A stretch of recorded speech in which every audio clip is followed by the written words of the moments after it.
Hey everyone, it's Abe and Lo, and today we're making chips. And we're also matching. Now, I've had a real mean hankering for salsa lately, and we haven't had any chips around the house to eat salsa with. I mean, there's plenty of other things you can eat salsa with, like rice. Yeah. Maybe your Burritos. burritos. Yeah.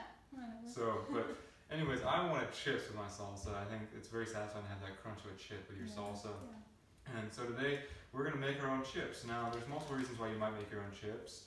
Lauren can explain her reasoning in just a second, but one of the reasons is you maybe don't want to go to a store, just kind of save yourself some time, save yourself from going outdoors, so you might want to make your own. Yeah, so if you have tortillas on hand, this is a good way to do it. So we like these ones. It's the Food for Life sprouted corn tortillas. I like it because there's only 4 ingredients: sprouted corn, water, sea salt, and lime. So really healthy, natural, no preservatives or anything. So and that's another reason why we make our own chips. Yeah.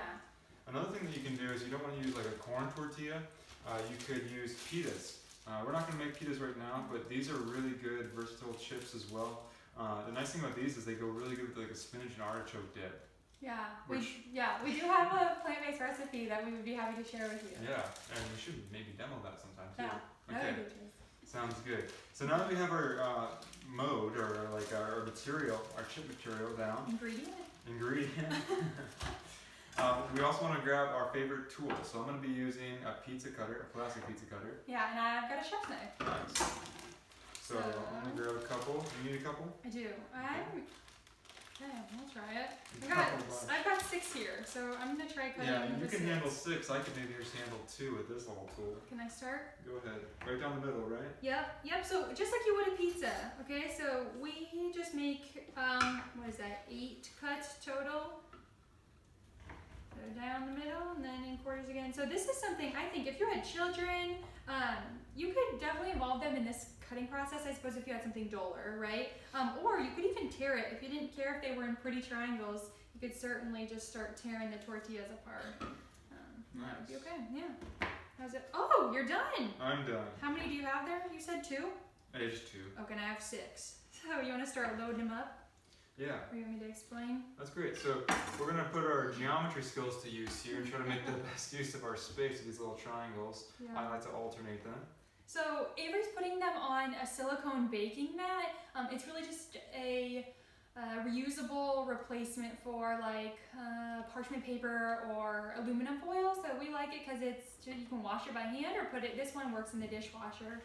We got this one from a brand called Get It Right, GIR. So we really like that, and you don't have to spray or anything. So this is, again, an oil-free recipe, and you don't have to spray the pan to keep them from sticking. So load them up on there. Great. And they'll shrink, right? Yeah, they will. So if you kind of pack them in tightly, don't like overlap them, but you can pack them in pretty tightly there, and as they cook, they'll kind of crisp up and curl on the edges a little bit. You can also see that like just a couple of tortillas goes a long way. Like they made a lot of chips. Yeah, that's a good point. Yeah, I guess I haven't done like a cost analysis, but I'd say a bag of tortillas, it depends. If you get this one's a higher quality one, so it probably costs $4 or something, but you could get a big old stack of tortillas for just a couple bucks and make your own chips pretty quick. And they last us forever. They do, yeah. Until I get those salsa hankerings, and they disappear real quick. That's true. All right, so we got this filled up. Yep. So we put this in the oven. So the oven's on 350 degrees. Our oven takes like 13 minutes or something for them to cook. So I would say anywhere from maybe 10 to 15 minutes, stick them in the oven and try that out. Again, 350 degrees is what we do. If you wanted to, we literally just stuck plain tortillas in the oven, but you could sprinkle them with like lime juice and just do that, and then maybe some salt, or just sprinkle some water and put taco seasoning or whatever on. So there's a lot of recipes online if you're looking for seasoned chips. You can check that out pretty easily. Oil-free is what I would suggest. Okay, our next batch just came out, so let me grab that.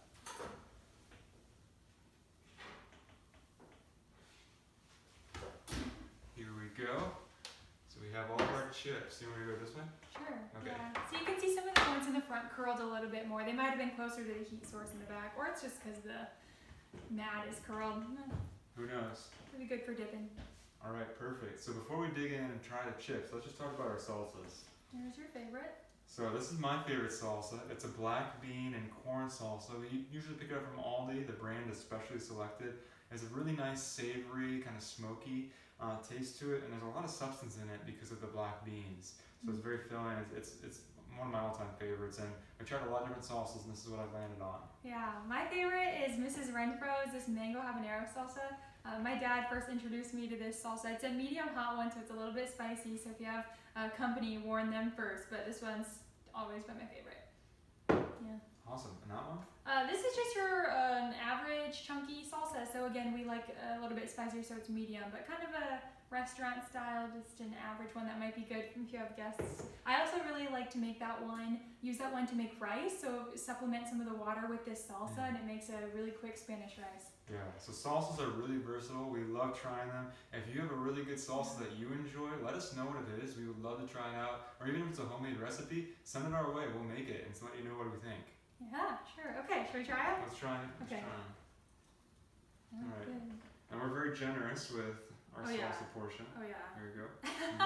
Cheers. All right. Not good. Well done. Not satisfied with my salsa hankering.